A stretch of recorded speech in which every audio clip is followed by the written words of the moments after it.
You're listening to the We Are Libertarians Network. Learn more at wearelibertarians.com.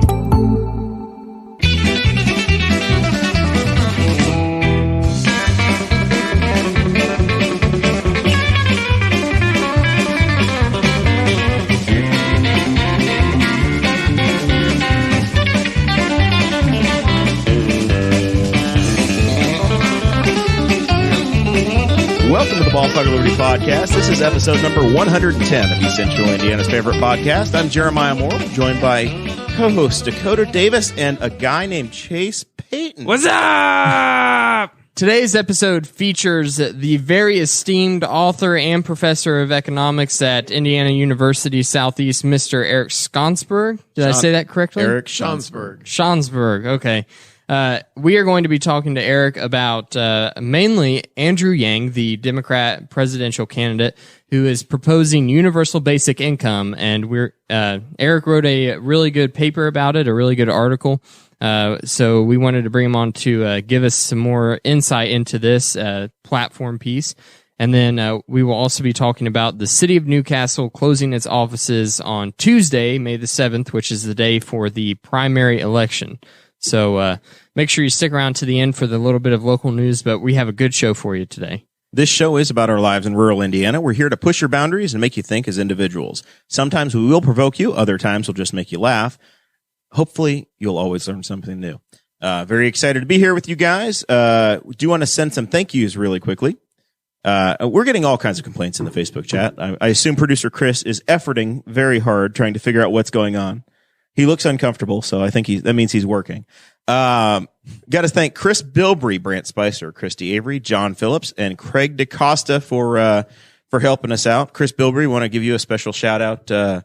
You got the interview we haven't been able to do. I was out in California last Friday, but I saw that the president, the vice president, and Congressman Pence all were together, and he actually got to meet Greg Pence. He's not just a cardboard cutout. He actually met him. He scored the very elusive congressman that we have not been able to get since the primary election. It's been a wild roller coaster. So, Chris, congratulations on that achievement.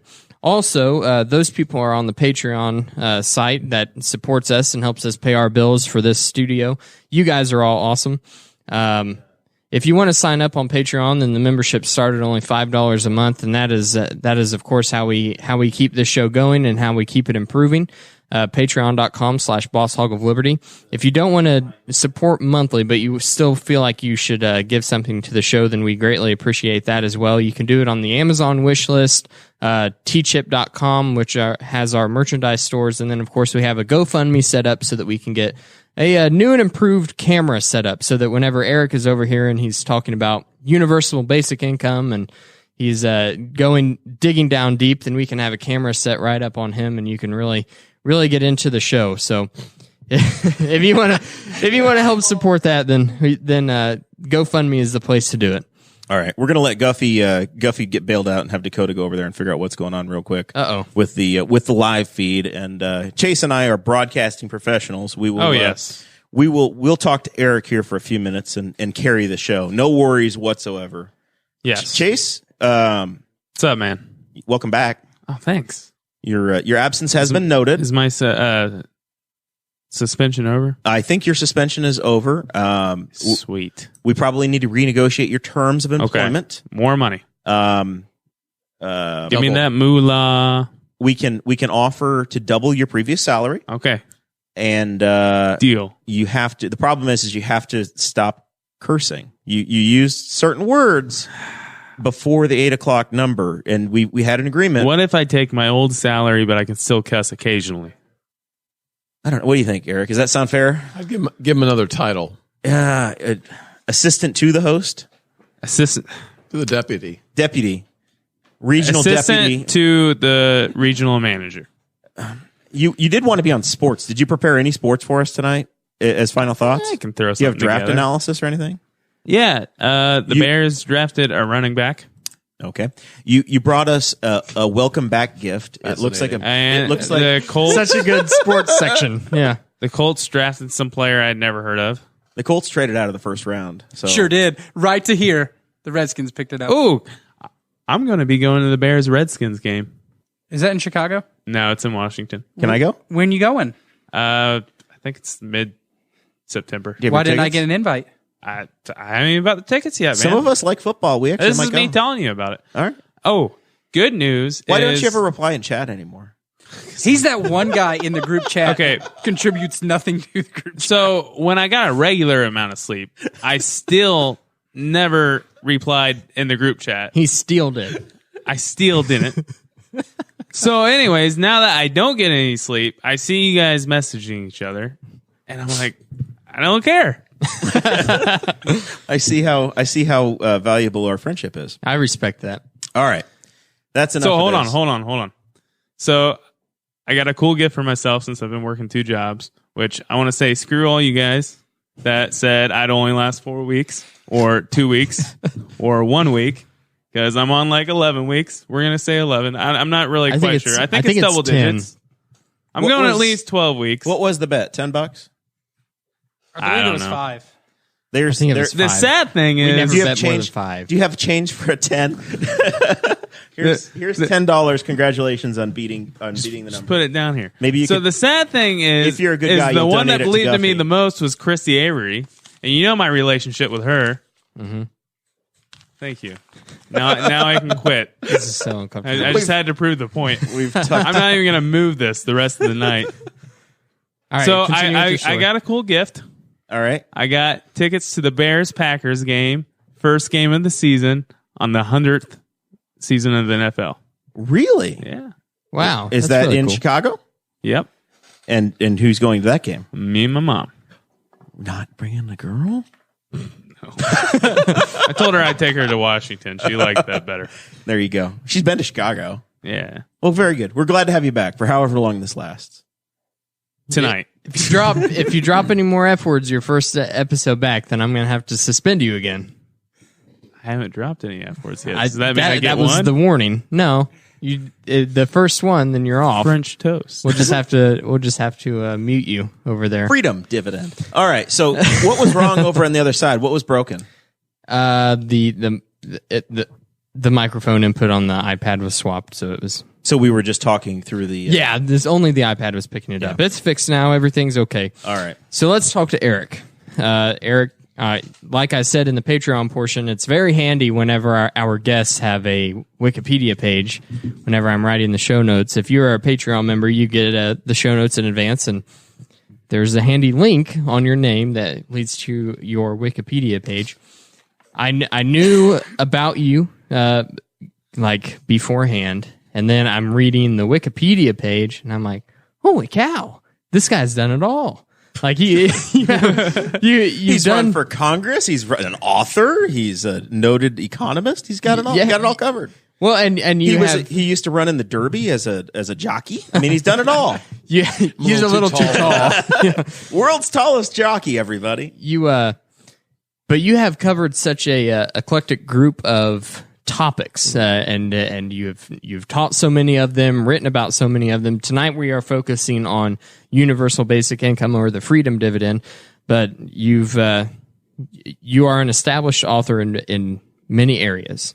We could do a whole another 2 hours just you and I talking about the book of Joshua, because you have written a commentary on that as well, I believe. Yes. So it's where did you start? Where did you first find your place that you love teaching and writing? Well, I love teaching. I think I've always loved to teach. So whether it's board games or bridge or two-stepping or economics, so I think there's just something in me that just loves to teach. When I ran for office, same thing. I mean, it was an opportunity to teach and have a nice forum. When you're running for Congress as a libertarian, it's a messaging platform, Yeah. right? I mean, you probably weren't going to beat Barron Hill or Mike Sodrell, right? But it was an opportunity to teach. Yeah, I told people it would take a second-tier miracle for me to win this thing, and but I knew it was an opportunity to talk to people and talk to people about the issues. So You did so well, President Bush had to fly in to save those guys against you. Yep.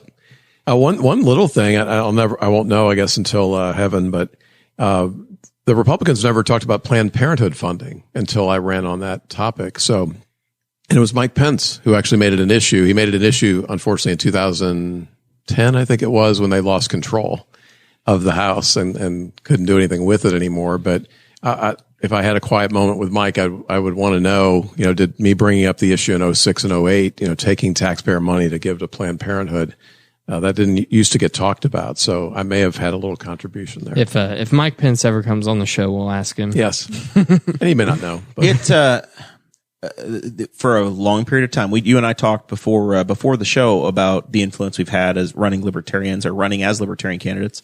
And a lot of our times our ideas get stolen, right?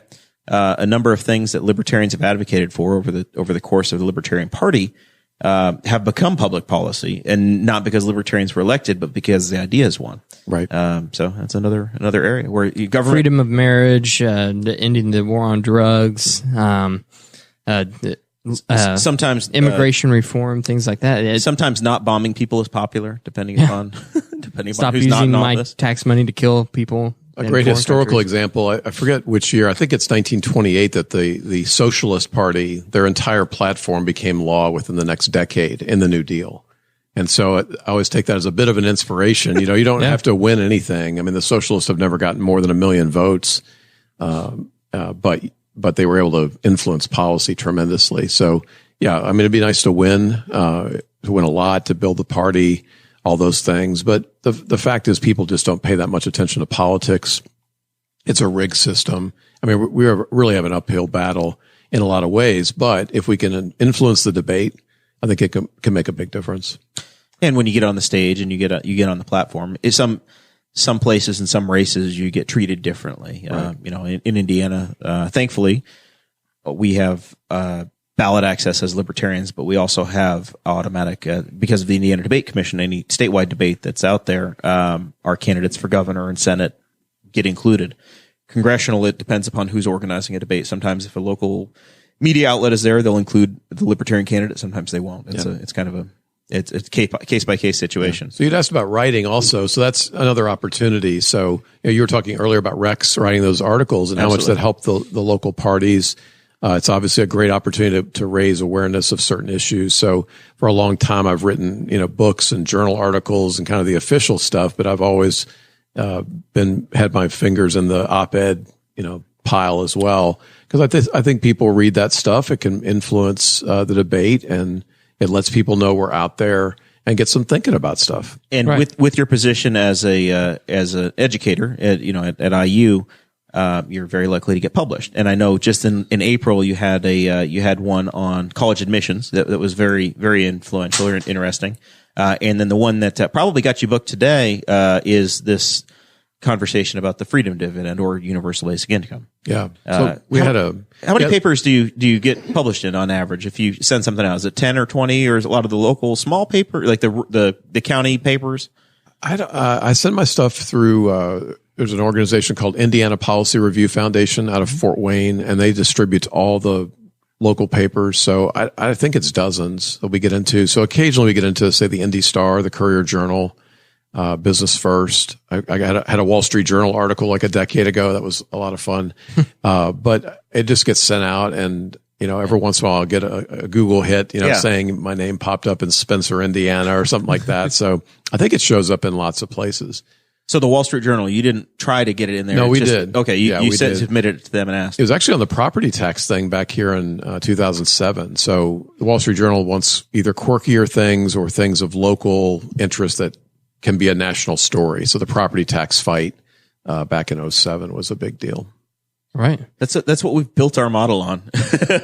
Local issues and national impact. That's exactly what this show has evolved into. So I think, I love being a teacher. I teach vocationally. I teach as a career, and there's a discipleship curriculum that we put together. And one part of that is working with people to become teachers. And sometimes they will say, "Well, I'm not a teacher," and I'll say, "Well, first of all, you don't know what you're going to be in the future, what God might do with you. But second, we're all teachers." Yeah. And how do you know? What does that mean? Yeah. Right. And we're all teaching kids. We're teaching right now, and so we should become better teachers as libertarians. It's not just a matter of, knocking on doors. I mean, all that stuff's important, but we need to get more effective at explaining ourselves to people. And that's what the heart of teaching is. So teaching and writing, I think, are both opportunities that if we'll work on it and get better at it, we can have a greater influence. The reach of I feel very blessed to be in the era we're in now, or we can have an idea and start a podcast, and people are listening in their cars as they drive across the country, and they're watching on their TVs right now with Facebook Live, and they're watching with YouTube, and there's just so many different platforms to consume this. It's phenomenal, and it's peer to peer. It's not filtered from the top down from 2 or 3 networks anymore. Now it's everybody is a network, and everybody has the communication platform. Yep. Do you get the reach necessarily? No. Before, you had to write a book, and then you waited on your fellow scholars to write a response to that book in a separate book, right? And now we just get online and we go, your idea's stupid. Yeah. And the bad news is there's so much out there, right? So if you can't, you feel like you get drowned out sometimes. So there's more competition, and competition's a good thing, but it does make it more challenging. The quality, reaching a certain level to stand out is difficult. So what is it like as a writer now? If you write a book, are they self-published? I've done both. Yeah. Really, if you're, unless you're going to hit it big, even the mid-sized publishers, unless they're going to promote your work, it really doesn't make much of a difference. So it really is self-promotion at the end of it. And, so I've self-published quite a few things, in terms of books, and then you just get exposure where you can. And you just start sending boxes of books to Amazon and cross your fingers and see how it all shakes out. I mean, without reviews, it just doesn't go anywhere, or radio appearances or things like that or speaking, you have opportunities to speak at conferences, that sort of thing. So what's the current book right now? What are you peddling? The discipleship stuff, we've had this discipleship curriculum for 16 years. The initial program was 21 months long. People study about 5 hours a week, meet weekly to talk about what they've been studying, small groups of 12. But there's a whole process behind it where you're trying to take someone from a new believer all the way up to someone who's a disciple of Jesus and an effective disciple maker. And what does that take to be an elder in a church, or to lead a group of 9th grade boys and answer questions in, legitimate fashion instead of diverting attention to baseball or something. So there's this whole process. Really big problem in the modern church, especially more conservative churches. They don't know how to talk to any youth about really like the serious problems that they're facing. Because it's got such a stigma of being awkward or uncomfortable. Right? So the Bears took a running back, huh? I got to see Dakota Davis preach a sermon before he became an atheist. I'm not an atheist. I know. How dare you? I call myself a Reformed Messianic Jew. Wow, that's quite a mouthful there. It's a I would have just called. Yeah, I would have always just called myself a Quaker until I took an ancestry test and realized that I'm 12% Ashkenazi Jew. So wow, yeah, okay. Now it's Messianic, right? So we have a book called "Enough Horses in the Barn," and it's about that process, because you talk to church leaders and we're like, "Do you have enough competent people to help you lead in ministry?" And they're like, "No." We're like, "Well, how are you going to get enough horses in your barn? How are you training them up?" And so, but back to reviews, we had a review in World Magazine, and all of a sudden, boom, 100 copies get sold. And so, and then that generates other activity. But without that review, that's I wouldn't sell those 100 copies. So right. So this was interesting from your Wikipedia page. You have a PhD from Texas A&M in economics, right? But you did your dissertation on determinants of congressional tenure and term limits. Yes. What did that dissertation look like? Yeah. So I was really fortunate, again, very providential, to have a dissertation advisor who looked at what I was interested in, which was public choice economics, which is the marriage of political science and economics, out of George Mason University. They had the Nobel Prize winner. So he kind of looks at my background, and he's a labor economist. So he's trying to figure out, how can I apply labor economics to something that'll interest this student? He did that for all the students in his class. He picked topics. And so we dove in, we started doing research. And so I was applying these statistical methods to try and analyze how long people were staying in Congress. And the punchline of it, I looked at term limits. We eventually turned into what's called the culture of spending hypothesis, which is the longer people stay in D.C., do they tend to vote for more spending, which is pretty interesting. That is and interesting. And that's part of the motivation for term limits, right? Is that the longer you stay, if you become acculturated to spending more, maybe we should send you home earlier. Yeah. Right. But the coolest, I think the coolest result we had in there was the federal election campaign reform in 1974 had promised to make things more open. And what we found instead was, not surprisingly, it made it harder for challengers. It put limits on what they could spend, right? The stuff we talk about all the time now. And so the first 4 terms, representatives were coming back at an 80% clip. And then after the reform, it went up to 90%. So they became a lot safer after the reform. Okay. And so that was the kind of the cool result. But they were basically rigging the laws, whether they knew it or not. They were basically rigging it in a way that made it harder for them to be replaced. Yeah. That's really interesting. Is that published anywhere online? So that's, there's academic papers back in the early 90s. That was some of my first publications. You just Google your name, and there are so many different writings and topics that come up. I really liked it. It's a shame that you live so far away. Otherwise, you'd be on here much more often. You need to go visit your son at Ball State more. Well, Justin Stevens, who I'm sure you're familiar with, he's in the chat, and he says the first yard sign he ever had was an Eric Schansberg Congress sign. Justin cut his teeth in my campaign. We were talking about Christianity. We ended up talking about politics, and he's gone on to a nice career with Americans for Prosperity and some other stuff. But Justin's a good buddy.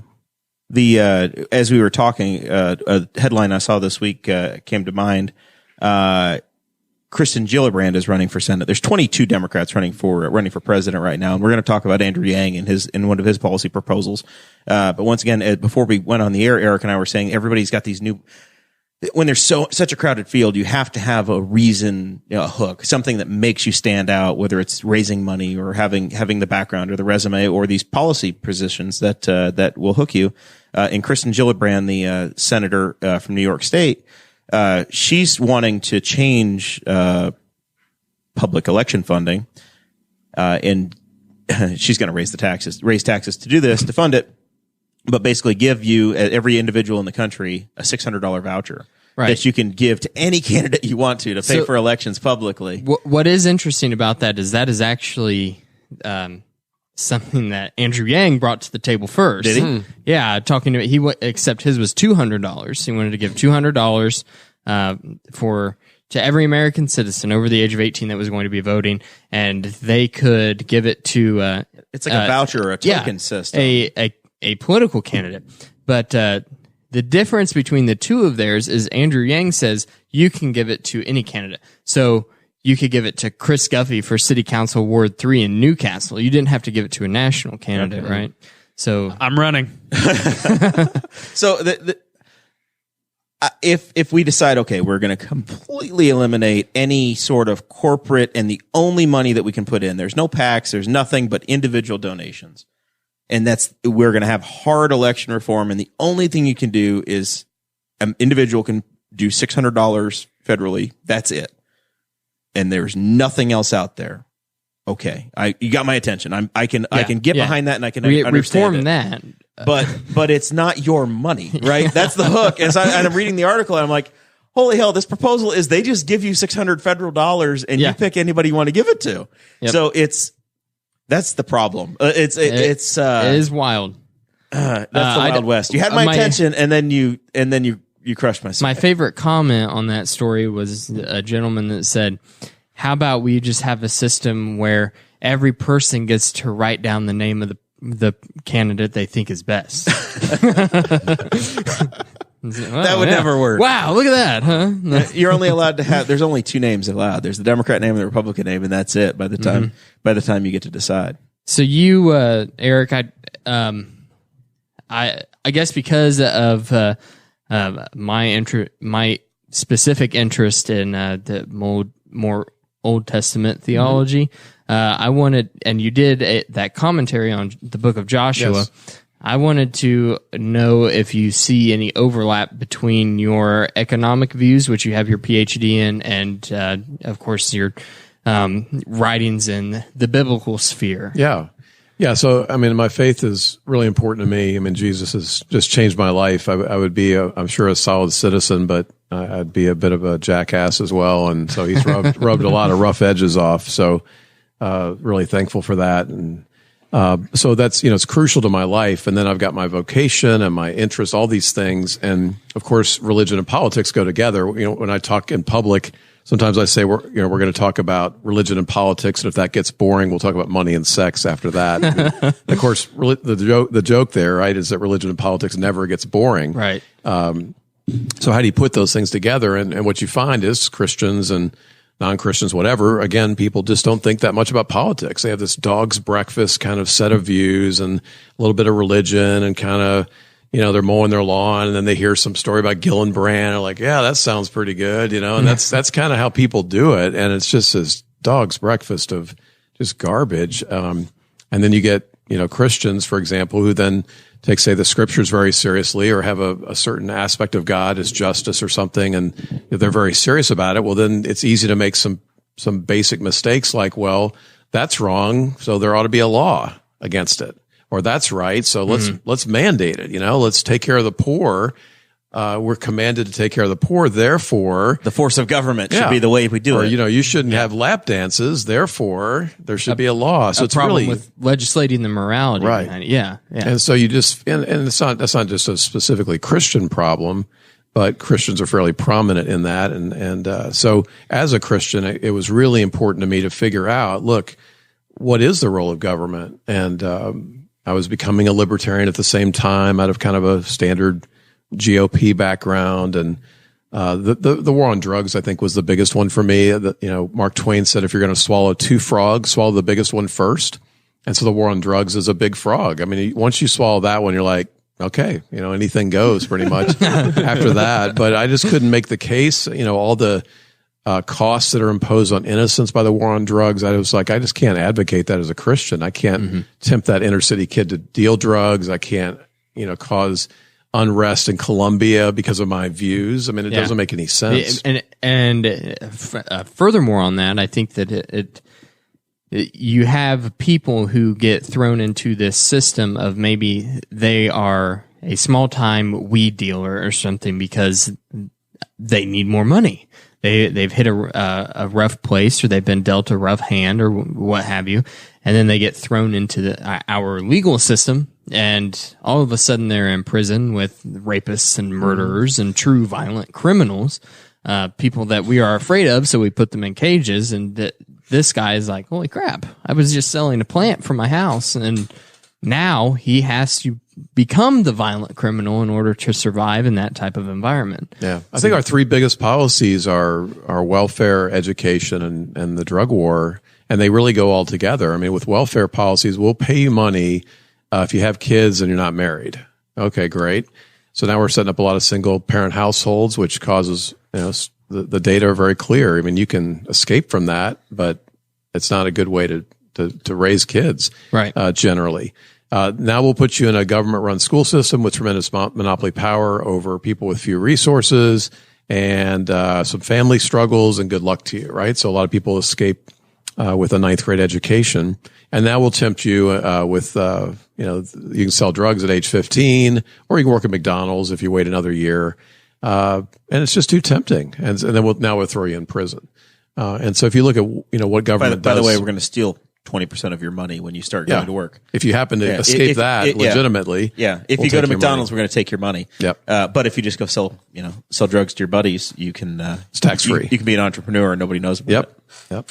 So I just think when you start thinking about from a Christian or Jewish, any kind of perspective, right? God is a God of justice, and especially in the Christian tradition, protecting the marginal is really important in both the Old Testament and the New Testament. The alien, the stranger, the poor, the marginal, the widow, and the orphan. And so when you have policies that are just trampling the marginalized in society, that's unacceptable. And so, just thinking from a Christian perspective, what is the role of government? What should government quit doing to harm so many people? And so that just became, an obsession. I don't know. I was like, I have to get this straight in my head. What should government be doing? And many times, so there's many times where you have a great idea, right?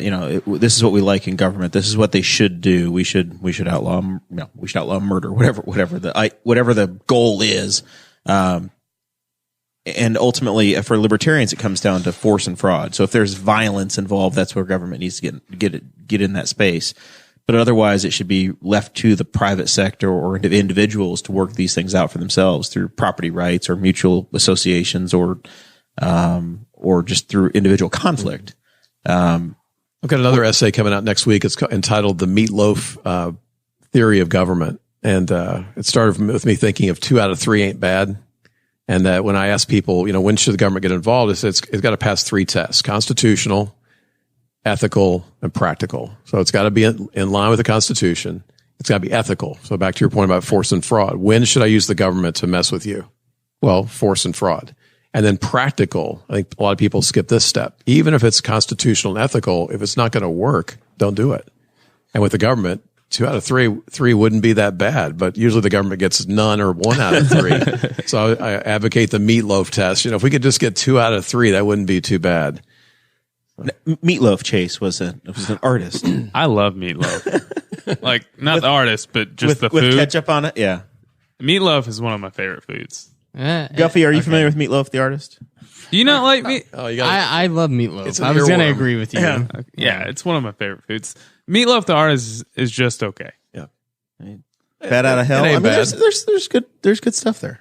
So I'm thinking with a meatloaf test, right? So back to teaching and writing, I'm really happy with that essay, right? Because that's going to be an earworm for the people that read it. They're going to be singing that song and they're going to be thinking of that essay that I 2 wrote. out of 3. But back to your point, I think, government, people aren't thinking about the ethical part of government. When is it cool for me to bring the force of government down on you? If you're eating too much pie, if you're a Jehovah's Witness, if you're raping somebody, right? I mean, where's that line where you go, okay, it's time to bring the government in? And then this practical test, when is it going to work? Because people are all the time imagining government programs as they hope they'll work, not as they're actually going to work. So many times for me, it becomes, I've got a lot of friends that are in law enforcement, our local city police department, our sheriff's department. And in the filter I use is it worth putting them in harm's way? Mm-hmm. Is this activity so important that they need to be in conflict? Because ultimately, anytime we pass an ordinance or we pass a law, it leads to violence because they are where the rubber meets the road. And that's where we have to be sure, is that $25 seatbelt ticket really that important that we need them? The sheriff sent something out in our community this week saying, hey, we're going to step up enforcement. We're going to create these situations of conflict where we're going to put them in, you don't know what's going to be inside of that car. You don't know how they're going to react or what's going to happen. If we have a code enforcement, we're going to have somebody show up and they're going to, eventually the sheriff has to serve that.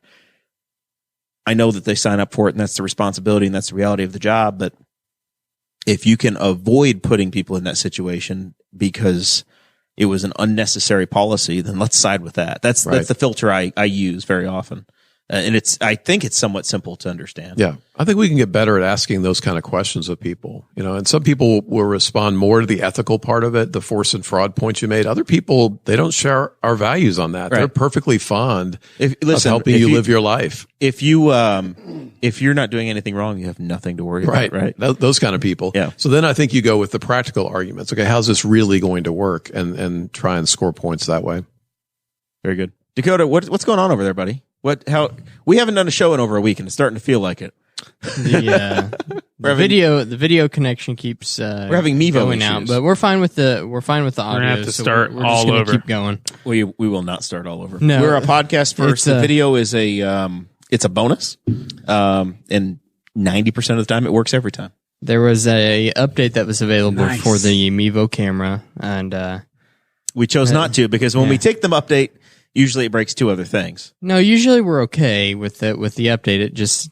They usually give and take something away, but we didn't update this time, and I think that is a problem. I think that they don't like the fact that we didn't update, so they're just not going to let us stream. But we're okay, and we're going to graciously and smoothly transition into whatever Chase is trying to do. Eric, what's your favorite book of the Bible? Oh, wow. The Book He of wrote Mormon. a commentary on Joshua. I thought Or it'd be Yeshua. Joshua, but I wanted to ask. Is that how you say? Is that how Joshua is in Hebrew? Yeshua. Yeah. Is that it? Yes. Okay. Yeah. Yep. As far as I know. Wow. I would have to pick Genesis, I think.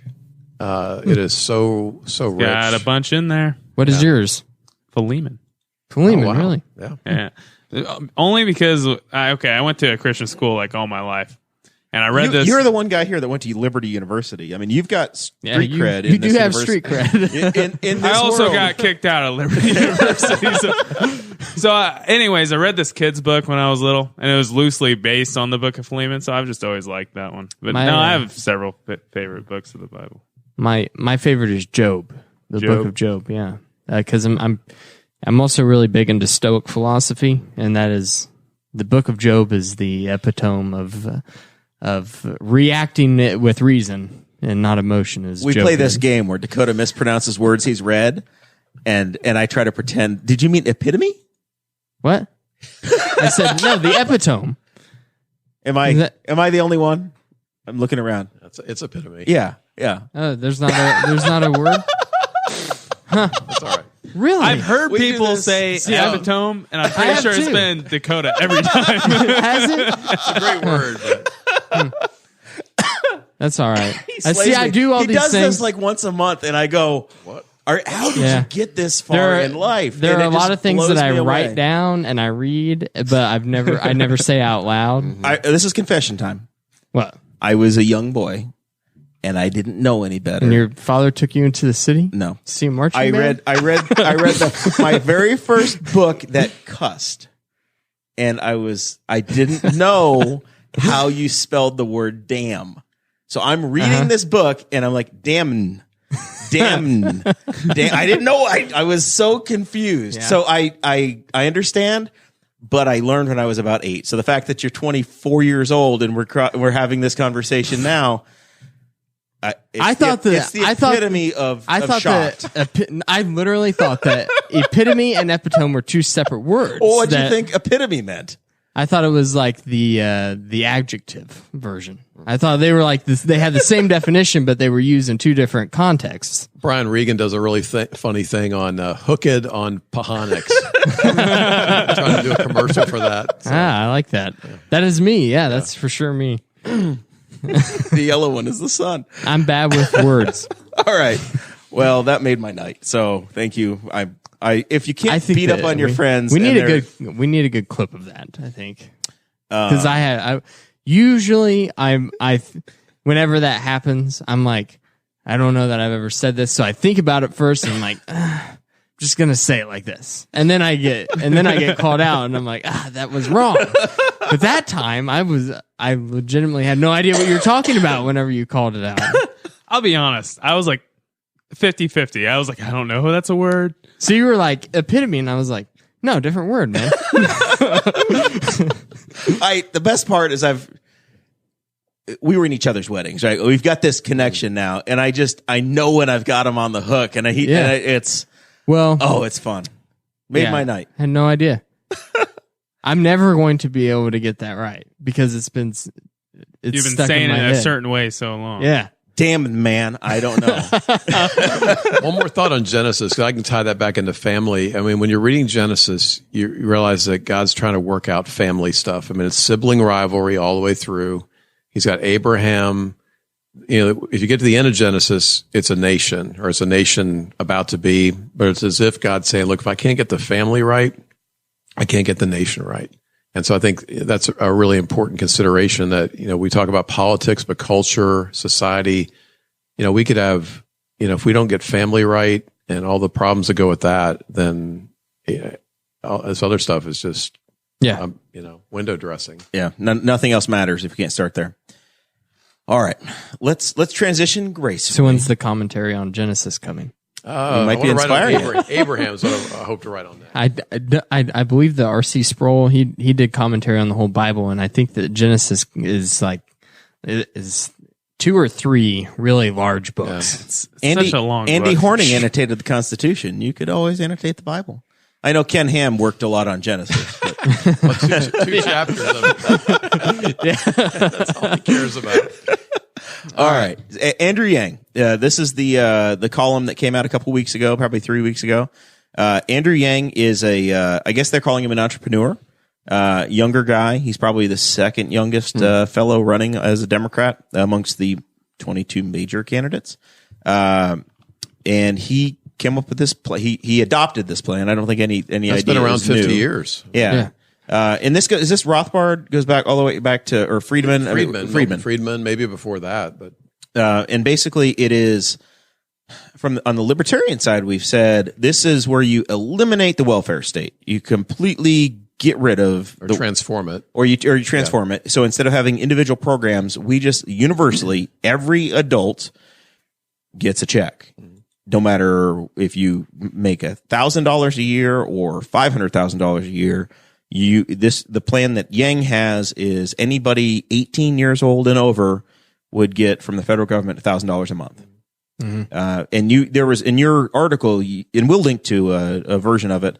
You're saying anybody 21 years and older, you actually think this has got it holds water. Yeah. I mean, we'll talk about Andrew Yang because I think he's worth talking about. Charles Murray has a nice little book on this. That's actually how I got into it. Our econ book club on campus, someone suggested the book and the idea. I'm like, okay, let's do it. And it's like a 90-page book. It's a very easy read if you want to check it out. I should have remembered the name of the book, but if you just Google UBI and Murray, you'll find his book. So I definitely recommend that. It's interesting to think about how do you motivate it. There's lots of things. I mean, the first thing to say as a libertarian is this is all conditional on us being in the welfare game, right? So I'm not advocating welfare as a libertarian per se. I'm just saying, look, if we're going to do this, if government and society has decided we're going to do this thing called welfare programs, this is a much better way to do it. So just make sure the caveat is out there that I'm not advocating the UBI in a vacuum. I'm just saying in the context we find ourselves in. In the pragmatic world where libertarians hold 0 seats in Congress, this would be a great improvement. This is a directional solution. I think the other thing, Yang has this analogy. He talks about how people in Alaska receive a dividend from oil, right? Yeah. And so they receive a check. And I think that the economist lingo here would be a positive externality, that if society is producing all these positive byproducts, you spill those out to people. And I think you could motivate it from economics that way. Yang's concern specifically is about technological advance and what that's doing. And he has greater concerns than I have about the pace of technological advance, but he sees this as a true safety net for people that he envisions being displaced. So he cites the truckers, for example, and just imagines that in the next 5 years, there's going to be hundreds of thousands of jobs gone. And that's not the way markets typically work. He could be right, but I'm not nearly that apocalyptic. But that's where Yang is coming from to be really excited about this issue. He is equating this coming the robotic or technological revolution, so to speak, to the industrial revolution, which of course we know was in some ways catastrophic. In some ways you could make the argument that it led to the direct rise of the Soviet Union and not adapting to this modern era. So he's worried that that's going to happen in the United States. That's possible. But more violently because there's more people with more to lose. Right. And he does cite the truckers a lot. He cites all the people in fast food, retail workers. One interesting in tidbit, our area, the manufacturing base, right? We've seen once again, as we were talking before the show went on the air, we should really just record the whole place anytime there's a conversation around here. If we just bought ourselves an Alexa, it would all be recorded by Amazon for our benefit. But the city of Newcastle, our community, is an old UAW town. So there used to be thousands of jobs with Chrysler here. Those jobs have moved outside of this area for different reasons, modernizations, labor contracts, other markets being able to service those jobs better. You don't need as many hands doing it. All of these factors are what leads to the thinking about a universal basic income. Yep. Yeah. And sorry, go ahead. I was just going to say that Yang does make the point that the American truck driver or trucking companies are the largest employers of high school educated men in the United States. Yeah. So that's a huge portion of the population. I mean, I think probably everybody in this room knows at least one or two truckers, right? It is an extremely common profession, and he does have legitimate concerns. If all those go away, then it's like the Twitter joke of learn to code, right? Yet you're going to tell a high school educated man that's been driving a truck and all of his life to all of a sudden learn something as complicated as coding or something to do with technology. That seems unrealistic from a real pragmatic point of view. And so the question is all how quickly our market's going to do that kind of adjusting, and his concerns are greater than mine on that. The markets are going to adjust. How much is the question there? But I just want to make the point that's what's motivating his concern on that policy issue. And I want to say a couple other things about Yang, because we may get off of him pretty quick. He's worth listening to. I mean, he is a policy guy, and I mean, anymore it seems like both major parties are more about power and politics than policy. So I appreciate anybody who's going to talk policy. So I deeply appreciate what Yang's doing. And the other thing is when you hear an interview with him, he belly laughs. And the first time I heard it, I was surprised that I was surprised, and then I realized politicians don't laugh. And so I'm just like, I like that about this guy. So he belly laughs and he's into policy. So he's easily, to me, the best Democrat out there. Charles Murray is interested in UBI. He put out a book about 12 years ago, and then there was a 10th anniversary edition that I picked up. His concern is twofold. One, he's written about welfare policy for a very long time and the detrimental effects on all sorts of incentives for work, saving, family, etc., the impact on individuals, the effect on communities. His book Coming Apart, I think, is necessary reading, and what's happening for the classes, lower middle and middle versus above, and just how things are shaking out there. So he's very influential there. But then also he's looking at the growth of entitlement spending, and that it just doesn't work, and so if his angles are welfare and the unsustainable amount of spending.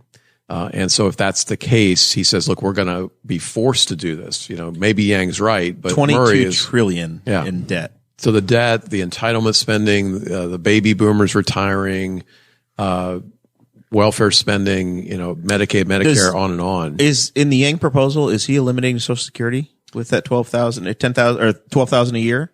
Yeah, he allows everyone, him and Murray both, I think, have an important provision, which is an opt-in provision. So no one's forced to this. So Social Security would not disappear overnight. It would disappear 30, 40 years ago, right? Yeah. The only people that would not opt in right away to the universal basic income idea are the people that are like the seniors that are already on Medicare and they've got their Social Security checks coming. They are obviously not going to opt into that's this, fine. but we continue to support them once they on. are out of the way. Then. I've said for years, if you let me out of the Social Security program, I'll make that deal today. I'm 35, 36 years old. Well, Murray talks I'd make the deal today. If you let me out right now, you can keep everything I've put in, and I'll save my money independently. Murray makes the case that the rate of return is so lousy that someone even into their early 50s is going to typically make that trade-off. Yeah. But he says, politically, we have to give people a choice. So Murray gets there through concern about welfare policy and concern about just the growth of government, and says, look, UBI is cheaper. And this is where the libertarian gets a little excited, right? So we're like, man, long-term, this is really nice. Even short-term, you're telling me it's cheaper to do this, and that's got to make a libertarian happier. Right. And because it's the reason that it is cheaper. I have a couple of numbers here in the show notes that right down here in the universal basic income section, the total spending on the average family on welfare, it comes to about $168 a day from the federal government. The total amount of money that they receive from in welfare packages is about $25 a day. So what the argument on Yang's side and Murray's side is, we are cutting all of this overhead, right? There's no more of the bloated bureaucracy. It's not flowing through all these different channels before it gets to you, and thousands of people have to be paid before it gets to the people that need the money. So we could actually do this. One of the things I wanted to touch on was how Yang plans to actually pay for this, the freedom dividend that he proposes, and it was a value-added tax. Which is interesting. Yeah, Yang wants to not cut as many programs, therefore he would have to add a tax. Murray is wanting to get rid of all the programs. and then you don't have to do the new tax. Yeah. So the value added tax is something every time you take in manufacturing, every time you add you add value to something, you add an additional tax, and it's a European model. And we've talked. It's been discussed. It never been seriously discussed as a public policy, but it's been discussed for replacing the income tax. Perhaps. What I found was that, and this is all from Yang's policy pages, because you go to the man's website, like we were talking earlier about the policy side, it's just pages of super, super detailed policy, even down to his views on circumcision are on his website. And his view is, I don't like it, but you can do what you want. It's like, why is that on your website? Just do it, people. There's 22 Democrats. Sometimes you need a tiebreaker. I don't know where Elizabeth Warren is on circumcision. There's a great video on YouTube. Just do it. Chase just doesn't want anybody to feel weird in the locker room. There's a great video on YouTube. I don't want that eye staring back at me, okay?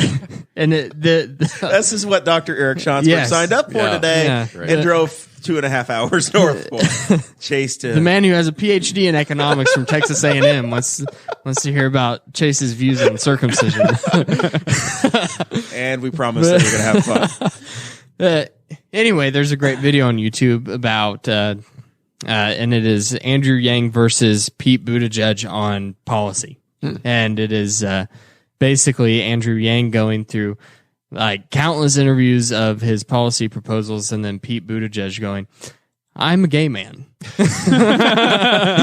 Like his whole thing. Yeah, it's hilarious. I've thought about posting it a few times, but anyway, the what I found on Andrew Yang's website is that 160 different countries in the world already have a value added tax. Europe has an average value added tax of 20%, and he is going to propose a 10%. So half of the European model. The income tax started out real small too. Yeah. I'm totally not in favor of the value added tax, but I just wanted to put that would be a deal killer for me. I mean, I don't want to do that any more spending. I don't want to, this has to replace virtually everything except for the opt-in provision. So I'm not a fan of that. But the thing is whenever you're looking at candidates, and especially ones like Yang who has such detailed policy proposals, I think you need to look at them and think about what's the debate going to be like, and how is this specific piece of legislation going to be formed by the public debate and the debate in the Congress of how this actually gets implemented, if it gets to that point. And I think that Yang, listening to him in interviews and looking at his website and everything I know about him, is that he's got this sensible approach, and he's got this open-minded approach to where, okay, so I'm going to start out with this robust proposal, and then things are going to get whittled away as I learn how it can actually be added into American culture. Yeah, one thing that he doesn't catch, which really surprises me, I can't remember if I put this in the essay or not, but he's concerned about all these jobs leaving. Well, if you cut all the bureaucracy, you did put this in the essay, yeah, you're going to lose a lot of bureaucratic jobs. There's federal guys that are on the curve, right? So it's just funny that he's kind of apocalyptic about all the truck drivers, but he's doesn't seem to catch the fact that you have all these government workers, and government workers can be productive doing other things. Insert your own joke here, maybe, I don't know, but many of them would be productive, and so it'd be think of the people writing code to do the things you're talking about. I mean, whatever. There's a range of productivity in the government, and it'd be kind of nice to free that up. But there is an apocalyptic element of his proposal in that, for him and Murray, that he would eliminate a lot of those jobs. Okay, so think about they could always go and work in other places for the government, because if all of a sudden we do have entire fleets of millions of driverless trucks, then our infrastructure is going to have to vastly improve, and we have to regulate the hell out of those computers. But one other topic that I wanted to cover, or facet of, it's not faucet, it's facet, Dakota. A faucet of that, yeah. Two separate words, man. One water comes out of, and one is a perspective. One other facet of your column, Eric, is that the disincentive for making more money is gone. Yeah. If you put this in, no matter how much money you make, you're going to get this $10,000 or $12,000 a year. So right now you have an incentive to have a single income home, or you have the incentive to to not make too much money, or else you start to go backwards economically and you penalize yourself. In this case, everybody gets it, and you still have the incentive to work that extra job like Chase and do whatever it takes to get $15 shoved down your shirt. That's the fascinating part of this, is it's not encouraging as quote much. unquote bad behavior. Well, it still does a bit. So economists talk about two things. I won't give you the technical terms, but if I just give you $10,000, I'm disincentivizing you to work. Yep. Right. So economists call that an income effect. If I hand you a bunch of income, you're not as likely to work. So that part doesn't go away, but you have that right now. So that's a wash. So the gain is when you quit taking money away from people when they earn more money. That's the problem. So with the current system, the take back rate for government averages 80 to 90%. So if you earn $1,000, the government's typically going to reduce your benefits by $800 to $900. And there are many cases where your benefits are reduced by more than $1,000. We'll take your health insurance. We'll do whatever.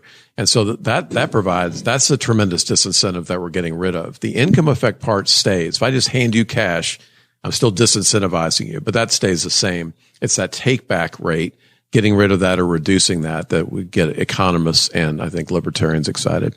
Yeah. One of the things in your article that really peeked out at me was that towards the end of the article, you say that this would incentivize, or Murray rather makes the argument that this would incentivize two-parent household structures. Can you dive into that? Yeah, same thing. I mean, the current programs are set up where, okay, if you have a kid and you're married, I'm not going to give you anything. But if you have a kid and you're not married, I'll give you money. Yeah. Okay. Well, I mean, it's not like that drives all of that decision, but at the margin, that's going to move people to not forming families or breaking up families, and he talks about how guys will live off the women because they know that they have the monies coming in. And so the UBI frees it up, right? He has a really interesting section where he says, look, if the guy receives X dollars and everyone knows he receives X dollars, that changes the way you look at him and that you expect him now to contribute. Because before you go, well, I don't have a job. Well, you have a freedom dividend.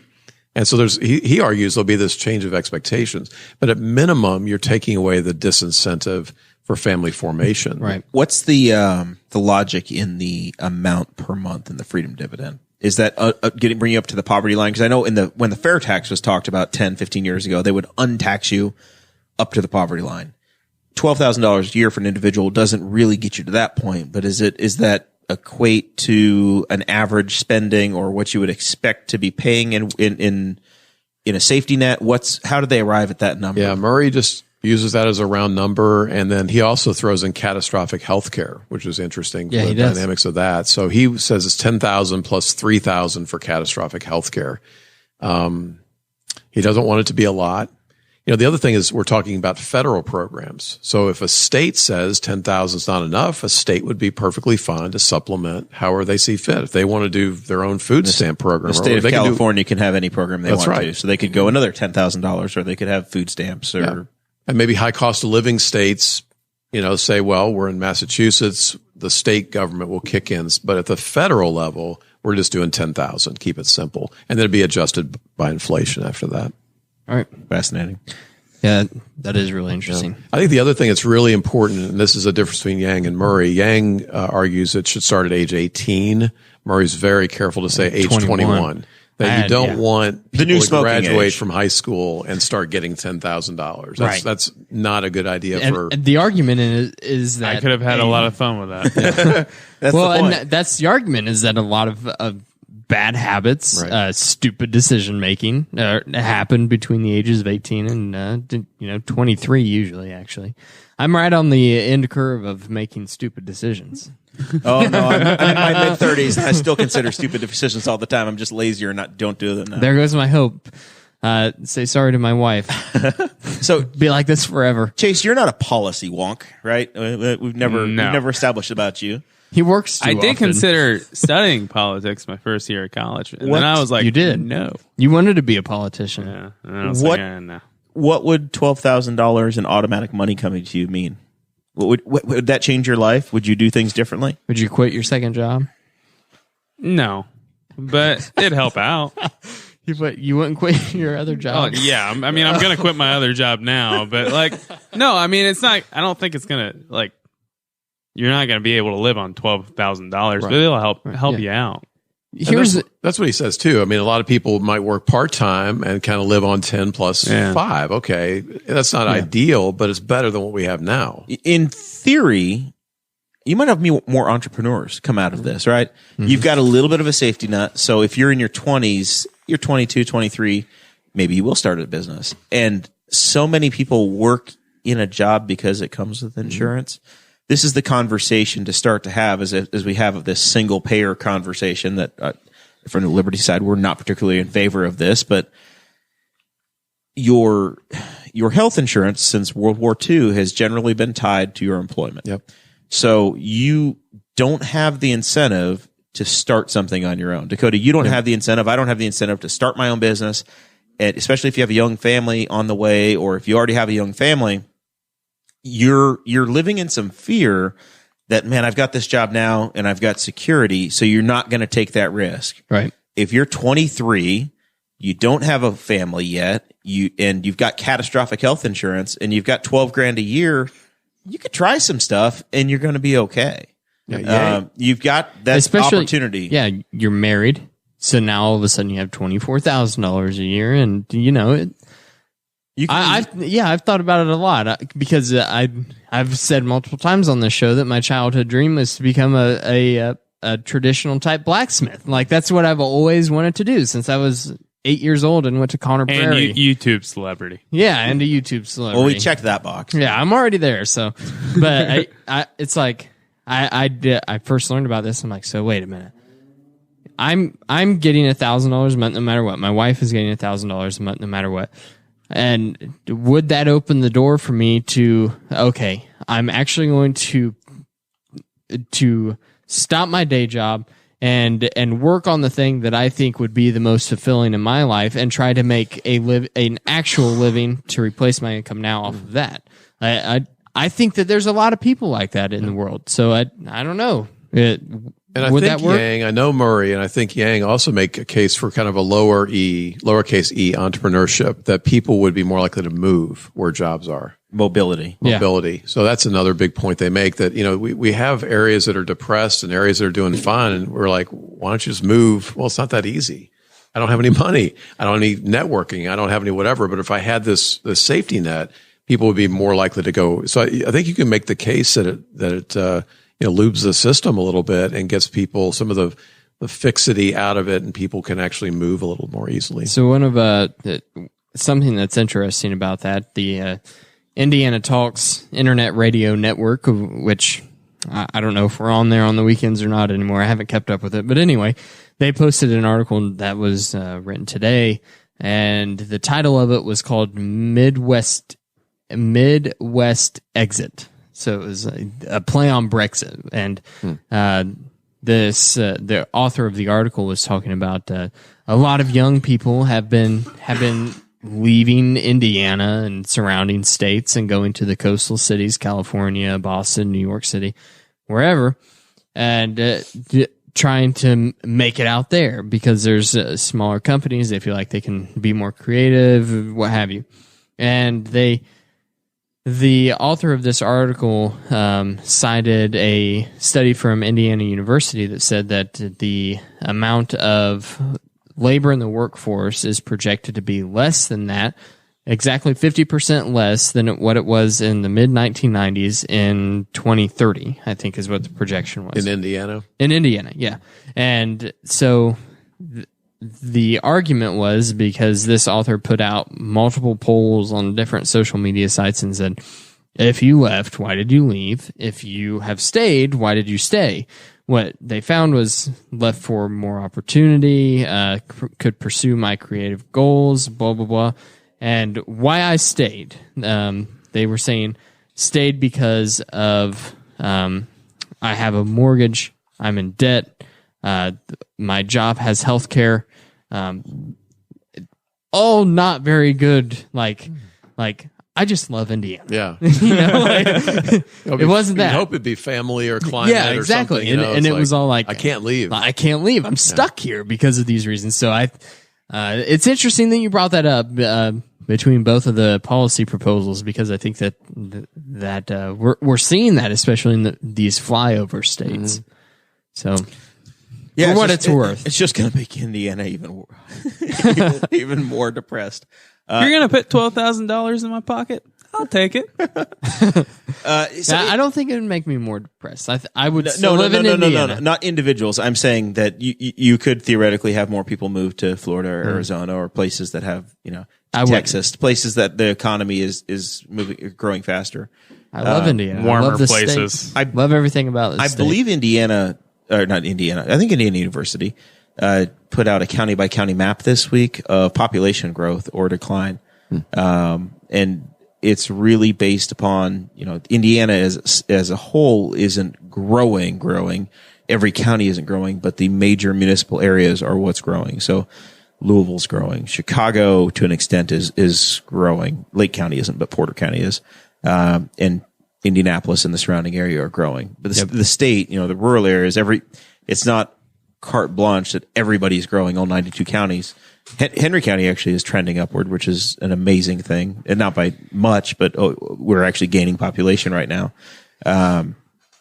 We've seen some more industrial growth over here. We've seen things trending up. Illinois has been struggling, but the state of Indiana has been moving up. But it's not the whole state; it's individual pockets. So it's just an interesting conversation. And you look at a major policy like this, and this is one of those once in a generation changes, maybe once every century changes if this happened. A lot of the policies that we work with now, that we talked at the top of the show about the socialists in 1920 and the New Deal. This is the kind of thing you're talking about. It's the modern version of that. Yeah. I mean, if you think about what it would be like to just, let's say 30 years from now, not have any Social Security, that's radical.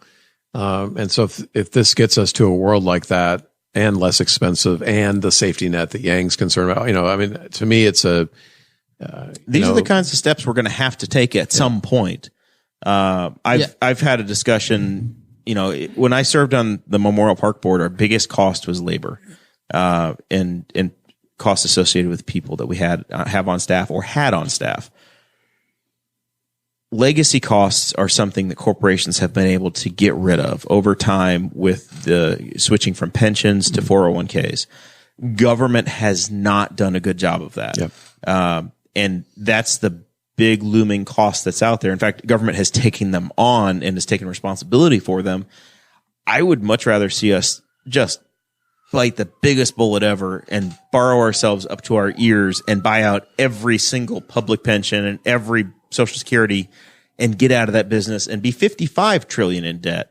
Some ridiculous number, but stem the bleeding, pay it down, and then everybody controls their own individual. That's way too radical to happen, but on a county by county basis, that's the kind of thing when a company is sold, you get an offer on your pension, right? And you get bought out. That's what happens in the private sector. That's the kind of major step that we need to take from the public policy side. Mm-hmm. And you do that, and all of a sudden you're not screwing over the next generation as bad. Those are the kinds of things that I want to see happen. But that's as extreme as, that's not the art of the possible. That's the dream. Yeah. Don't you agree, Chase? So is this wholeheartedly? Is this like talking about the Freedom Dividend or UBI? The Freedom Dividend is a pretty good spin on the name, I think. But that's Yang's title for it. Yeah, the Freedom Dividend is what he's calling it now. Is this the most exciting proposal that you're seeing in the upcoming 2020 presidential election? Yeah, again, I'm just thankful for any talk about policy that's meaningful, real and not and just substantial. a tool to just beat people in the head with. Just think about how much money you'd have if Gillibrand's thing passed, and you got $600 for every libertarian in the state. Yeah, of free government money. If it would change anything. Of government coupons. It's funny when you hear him talk about, getting money out of politics like that's ever going to happen. So it's like, that's a pipe dream. Money is speech. So this this portion of the show talking about universal basic income is going to be or it is right now if you're listening to it, a We Are Libertarians daily episode. So appreciate you, Eric, for talking to us about it. If you are listening on the We Are Libertarians daily portion of the show, then you can check out us at bosshogofliberty.com. We are a local podcast in Newcastle, but we like to say we are local stories with a national impact. Of course, this one was obviously much more national than local, but appreciate all your expertise that you brought to this subject for sure, Eric. Yeah, glad to be here. All right. And now we will transition ever so ungracefully to local news. The city of Newcastle has in the state of Indiana every 4 years. So and this is the 4-year cycle. So 2015, 2019, and if I could count by fours, I would tell you that it's 2023 after that. We have municipal elections. So the city of Newcastle has a municipal election. I promise not to blow up on the mayor on this one like I did a couple weeks ago. Is he taking your phone calls? Did you get pretty hot? I did. I'm glad in all this driving you still listen to us, Chase. It makes me feel so good. The whole point throughout my week is trying to stay awake, Jer. And we're not good enough for you? Bam! Wow. All right. So the city of Newcastle has an election in the fall, but there were no contested primaries. So there is no primary election there's no Democrats running against Democrats or Republicans running against Republicans in the May primary next week. So they canceled the primary. It is not happening. So the only election that's happening is in the fall. However, saving us $30,000 though. However, we should do that every time. We'll get to that in a minute. However, we Feel have free a tradition. To chime in when you want, Eric. We have a tradition of election. I'm using air quotes. Election day, government employees are not expected to work. City employees, county employees, traditionally do not work on election days. I'm fine with them not working on election days. So there's two tricks here, and this is where we really sound like we're going to sound like dicks. Mm-hmm. First one is that Tuesday of next week is disc. That's the word. I'm glad it's an audio podcast. It's not an election. It's a primary, right? So the Democrats and the Republicans are picking their candidates. That is private party business. That is not an election. It's not election day. It's not your civic duty to vote. It's the day the Democrats go and vote for the Team Democrat and decide who's representing them in the fall. It's it's when Team Elephant goes and decides who's Team Elephant. And then it doesn't the mean libertarians that don't have a candidate for commissioner go and vote for the most libertarian leaning commissioner. Those are the rules that they seem to have put in place and the behavior they're encouraging. It's not the day that your trash isn't supposed to get picked up. Yeah. Right? And that's what's happened is now next Tuesday, city government is shut down. Yeah. And I look at it and so that was an article in the local Courier Times. And I read it and I just went, what are we doing, guys? All of us did that. We were like, it was like, we looked at it and we were all totally speechless and dumbfounded. It was like, are we on Mars, Eric? You're not from here. Tell me, in Clarksville, Indiana, in Scottsburg, in Sellersburg, if they didn't have a primary election, would they still shut down city government? I have no idea. Not sure. But if they're not working, maybe that's a good thing. It's like when the federal government shuts down, we kind of celebrate that. If there's nobody working at the to pick up my trash, why are you trying to ruin someone's your vacation trash is time? always going to be picked Well, up. okay. My trash is always going to be picked up. If they're it's not these gonna- suckers like Chris Guffey over here in the producer's desk. Our building here has trash service. Oh, that's true. We're in the city here, buddy. Dang it, I don't want ants, Mr. Mayor. Come on, Greg. Do you want ants? Because this is how you get ants. What happens if somebody wants to pay their water bill that day? Yeah. I'm a city water screwed. customer. I pay for city sewer. What if city they want waters. to put in a public records request because they are skeptical about where the money's going on 14th on the 1400 Plaza? Can't go to the mayor's office and request it then, can you? I don't want to. What if you want to change your name? You do that at the county. Yeah, you have to do that in the court. Really thought I was going so somewhere close, there. Chase. So close. Of course, there's like 4 different levels of government, Chase. There's county, there's city, there's township, there's federal. You don't know where to go. What's the difference between City Hall and Town Hall? I don't know. They're a block apart. One of them's not open on Mondays. We're 20% of the way there, people. But you come across like a dick because you're stealing a day off from a city employee. Well, yeah, how dare you do this? Well, that was the defense that the governor, the mayor, the governor of the city, the governor of the emperor. That was the defense that Mayor Greg York gave. He said, "Well, we already had this in the calendar. This was added to the calendar at the beginning of the year. This." Tuesday, May the 7th was going to be a day off for the primary election day. So we're just going to go ahead and honor because the city employees already expected it. So we're just going to give it to them off. Anyway. I think it's a good idea. So, because personally, okay, hear me out. So when I hear that I'm getting off at a certain time, and I expect to get off at that time, and then I have to work later. You call Katie and you're like, I expected to get off. I'm very pissy and I don't do a very good job that day. So if I expected to get this day off and then I have to work because some prick Jeremiah's throwing a fit about it, I'm probably not going to do a good job that day. I want to have the conversation about. So I'm expected in the private sector. I'm told I get, we'll say I get 8 holidays a year and I get 14 vacation days or something, whatever that number is. Everybody negotiates that for themselves with their employer. I want to know if it is hey, everybody's using one of their holidays on this date and you get 8 holidays a year or 11 holidays a year and this is one of the scheduled holidays. If that's the policy, then okay. But if it's just hey, here's a bonus day off because it's election day and it's been in place because the guys that make the rules need the Democrat vote to turn out and the UAW hall would have the guys go down, then there's something wrong with that and we need to have that discussion.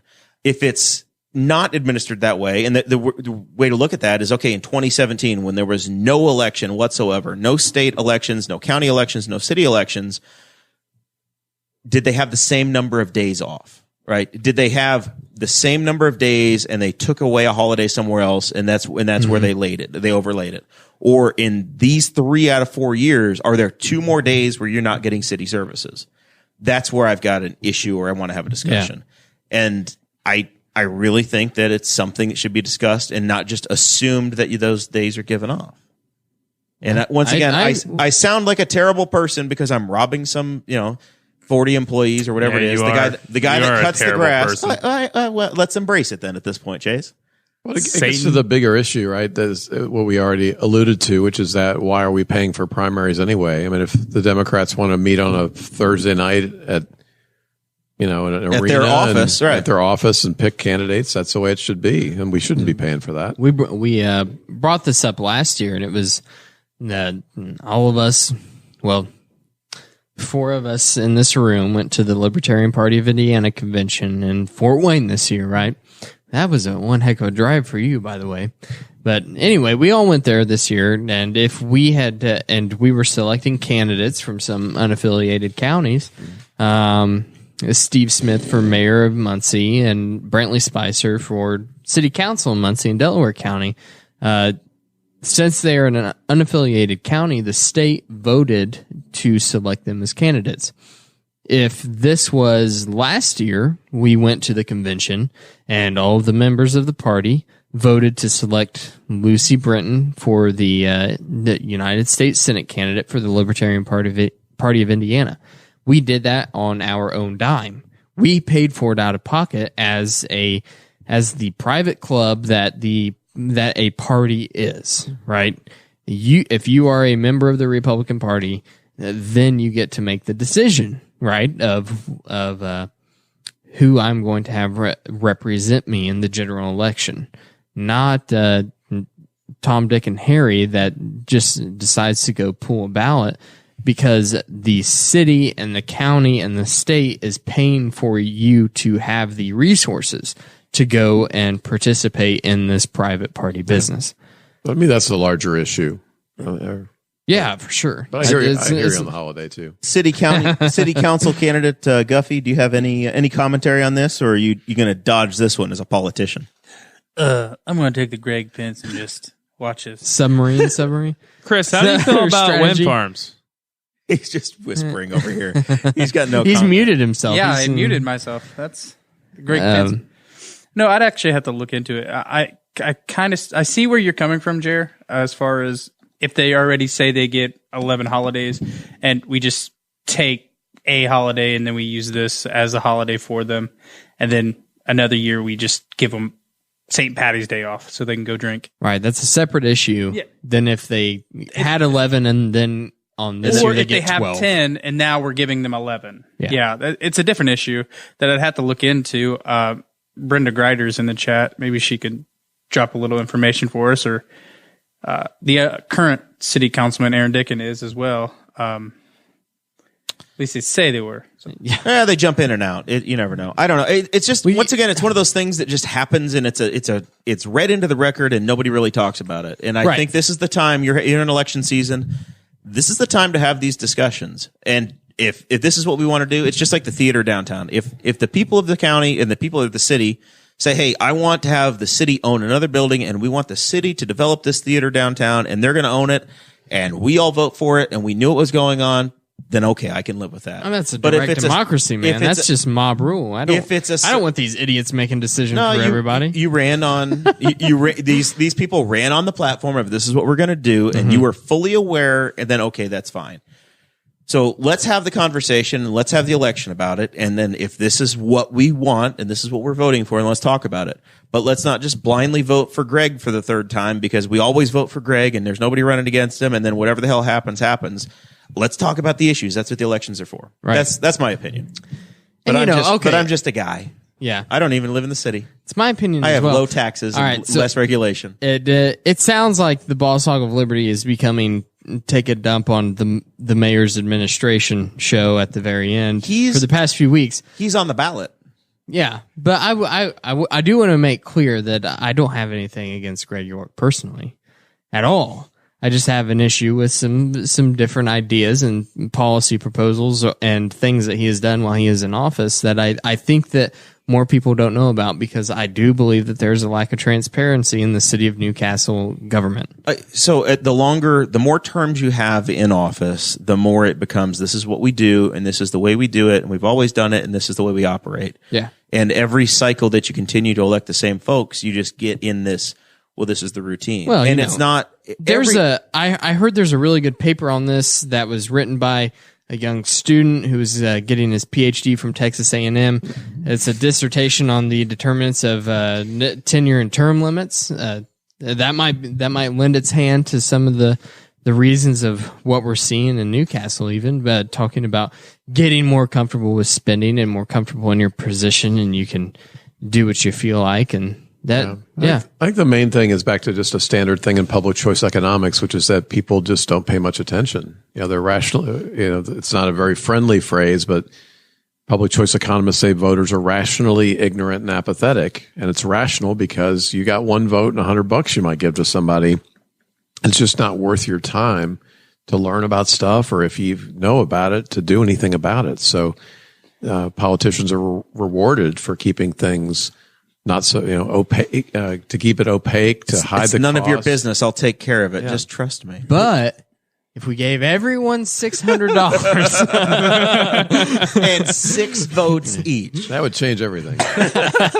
All right, we need to wrap up the show and get to our final thoughts portion. We'll start with the guy who just returned. Chase, I have 2 final thoughts. Okay. Dakota, have you been watching Game of Thrones? No, I don't have access to it. Oh yeah, Guffey was hoping somebody would talk about this with him.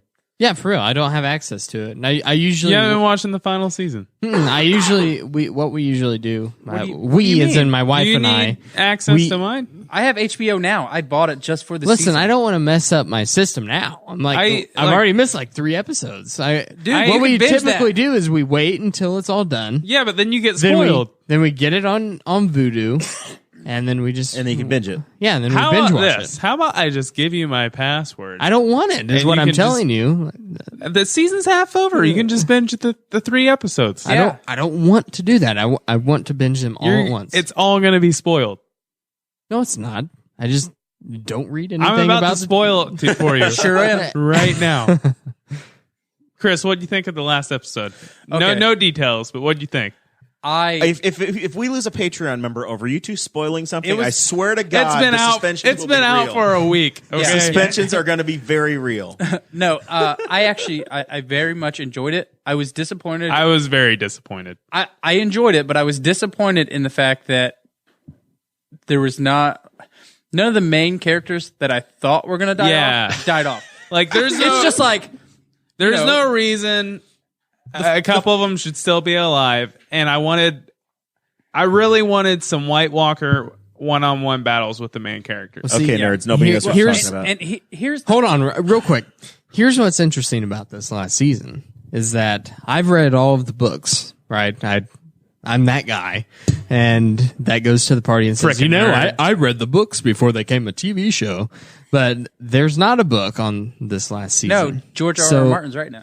I'm Yeah, going for to be like walking 30 into years. this season totally blind. I'm not going to know anything. I've enjoyed it. It's just this last episode didn't go the way I wanted it. Yeah, well, for 7 years, 7 seasons, Game of Thrones has always been built on we are going to mass murder the entire character slot. the people Yes. that Like- you love the most, Yeah, we're going to you kill love them. the most, And- and they're going to die. And then That this didn't really huge happen battle this comes time. along, and it's like, Well, I heard that everyone thought Okay. Arya was going to die, but I then can't. she didn't. We just can't anymore. Well, This is- you it's want just us too to get much. into that? Cause No. No, we have no time. We have people All right. here. You've met There's a Arya, show right? What is it? happening. What is your second? You've met Arya, right?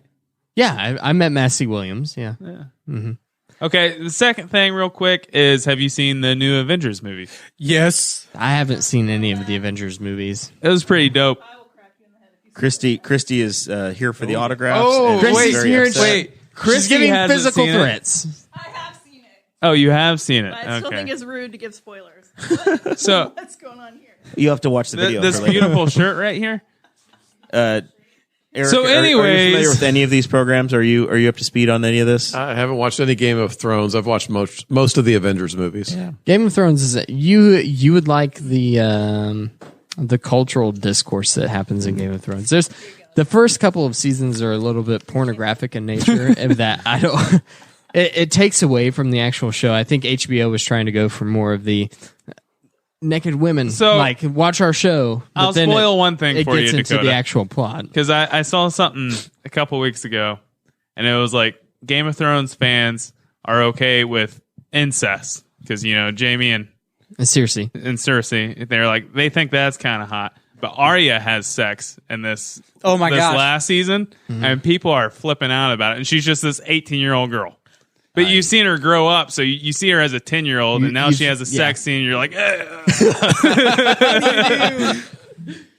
Well, my life is better for knowing this now. yes. I've been enjoying. All right, that's I've my been, final I've been thought. enjoying Veep and Barry. on Do you like HBO. Barry? 'Cause I I've been love thinking Barry. about getting Barry into is that. great. Yeah, Barry is in the very Davis fun. household, we've been binge watching the old Twilight Zones. There we go. Well, if you want to watch the final season, Classics. Dakota, just let me know. Barry's well worth it. And I don't want to watch it yet. I own all of the other seasons, so I just want to own season 8 as well and binge them. I'll watch them at the same time. All right. Guffey, final thoughts? Anything? I've been going to my nephew. He's 6. I've been going to his Little League games, and I don't know if he just got on one of the best teams, but they literally crush every opponent. Are you betting on Little League baseball now? Do you have some? I can't find anybody to take any action. There's a guy I know. There's a guy. I got a guy for you. Slide it my way. We'll work on this. We're going to become the bookies of the Little League world. Hey, listen, I've watched grown men bet on middle school basketball, so I'm pretty sure we could see somebody take some action. And it looks like the Little League on the Newcastle Cardinals. Reds versus the Newcastle Cubs. The Reds are up. The under over. The Cubs are favored by 3. I will say why I've been going to these. I've bumped into the mayor several times. He is actually a coach of one of the teams, In other and I'm just coaching waiting. news- I'm just waiting. For Does my he hate nephews. you now? Are you guilty of association? Is this No. team any good? I haven't seen him play. I'm just waiting till we play them, and then I'm hoping we crush them like we do everybody else. In other coaching news, co-host Ouch. Danny is coaching T-ball in Knightstown, so we got that going for us. Eric, this is the way we do final thoughts. It's whatever we forgot, and then if you're binge watching something, want to pitch it, you're welcome to do that too. pop culture reference, if you're into pop culture, society, politics, the kind of stuff you guys seem to be interested in, there's a great book by Justra and Wilkinson, and it's one chapter on each of these shows, and basically how does it relate to culture and society. I would actually It's love got that. Apocalypse and Survival in the title, but I forget the name of it. But Justra and Wilkinson, really nice little book. Very cool. And then for the zombie apocalypse, I just recommend wearing a lot of leather because they can't chew through that. Yes, yeah. Absolutely. Noted. And Twinkies. And are and involved. get broadheads for your crossbow, because in The Walking Dead he just uses the regular training arrows. And But that's not going to really don't kill a even zombie. use a crossbow because that just takes forever to load. No, have you ever shot a crossbow? I have a crossbow, but it's a lot harder to load than a. Hey, you want to go? Are we going to crossbow fish Saturday? But You and I are going You fishing. want? We got our mandate. crossbows are. We just can't. Never get mind. caught. We're not going to get into the semantics of zombie killing on this show. I That's think not we what can this kill is about. carp with crossbows. Yeah, oh yeah. Yeah. That's called crossfish. I love going by a CrossFit place and they're carrying big steel tires, steel wheels down the road. Saw it in California again. Eric, if people want to follow you, find you on Facebook, they look you up. Facebook's fine. The little Googling, what's the best way to follow your work? Yeah, Facebook's probably the best way. All right. And we've got him. And I've got Sean's blog. I post on that occasionally. Sean's blog. Yeah. That's a good name for a blog. Yep. He's an early blogger. He got it first. He's Sean. So he got his blog. Dakota, final thoughts? My final thoughts are, first of all, thank you, Eric, for coming on the show and talking to us about UBI. It was a really good episode. As soon as Jeremiah sent me the Facebook post, because you put it out on Facebook first, and I read it, it was like, we have to get this guy on the show because it'd be a great episode. And it was a really good show. Good. And second of all, I want to talk a little bit about a man named Bjorn Lomborg. Oh, yeah. You know him? Yes. Well, do you know him specifically? I haven't met him. Oh, okay. Yeah. But he's a great guy on climate science. Yeah, really good. Talking about climate science, he's done a lot of work for the UN and developing and doing a ranked choice system of ways that the world can improve. And what's interesting is he's talked a lot about climate, but is saying we don't need to focus on this quite yet. There's a lot of other areas that the United Nations and individual countries specifically can be putting their money. Really, really interesting to listen to and to read some of the stuff he's put out. So I would suggest literally everyone that's listening to this podcast to check out Bjorn Lomborg and listen to that, because it's quite educational. Yeah, he believes that we have global warming, but he just Right. thinks it's a low priority compared to 50 other things. Yeah. Opportunity cost, basically. We're going to spend money. That's not a top priority. That's not what Yeah. that's the issue to solve. It was he's been really good to listen to.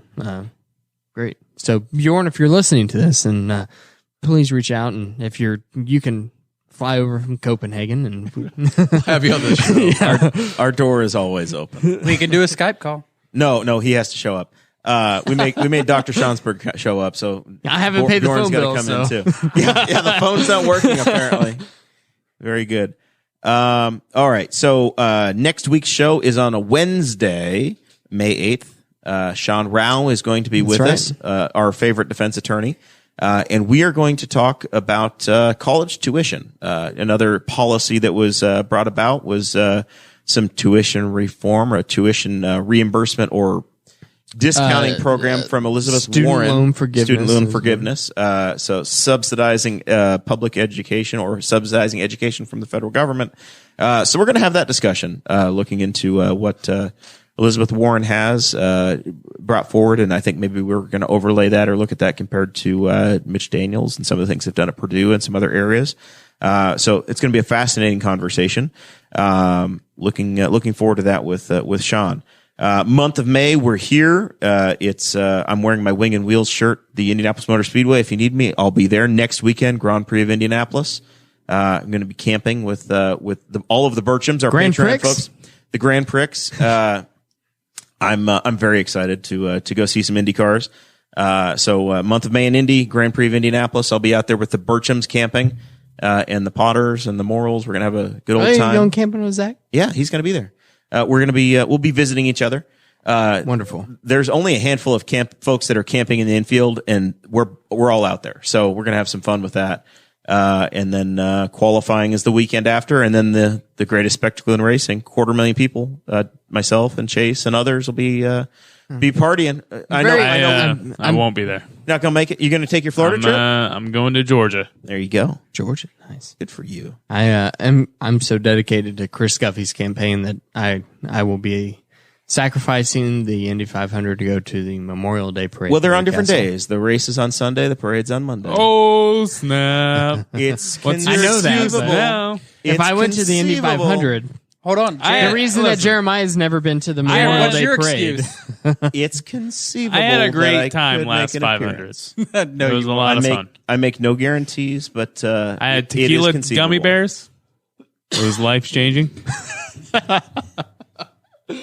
It's worth your time. So anyway, check that out. The Oaks is tomorrow down in Louisville, and the Derby is on Saturday. So get to a racetrack this month. Have some Reminder, fun. everyone, your Elks dues for the year were due April 1st. So I sent mine in, and they've not cashed my check yet. So I don't know what that means. we're in the same boat here. Our plan of making that payment maybe just didn't work out. All right, that's enough of this. It's been fun. Thank you guys very much, Patreon folks. Some of you have made it in here, and you're going to get your book signed. Others, we tried. We're trying to add value, and we're searching, trying to make sure that you guys have a reason to participate. Obviously, you give because you enjoy the show, and we're very appreciative of that. But we also want to try to find ways to grow that base. And we're trying to create opportunities for you guys to get additional value. So I will say, I do with the Patreon members. I do want to try to get us all together and go to an Indians game. So if that's something you guys might be interested in, just shoot me a message and we can get some numbers together. And you're going to start to herd the cats. I'm going to herd the cats. All right, look BHOL at the Indians. Yeah. Yep. I was going to spell out Indians, but I was like, I'm going to mess it up, and Cherish is going to make fun of me. All right, that's enough for this. Thank you guys very much. We will see you next week. Zach, come on by. We'll be here. All right, bye.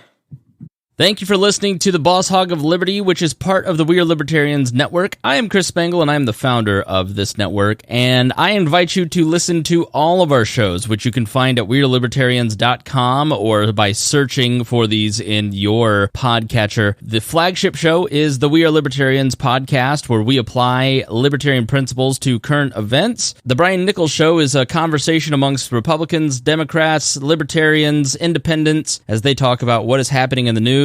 And we have many other podcasts like The Chris Spangle Show, Upward, The Cost, Raw Audio Politics, Miranda's World, and Tad Talk, which is quite a ride. So check all of these out. Go to WeAreLibertarians.com and you can check out all of our great podcasts. Thanks for listening. Thank you for listening to the We Are Libertarians Network. Get our other shows at WeAreLibertarians.com.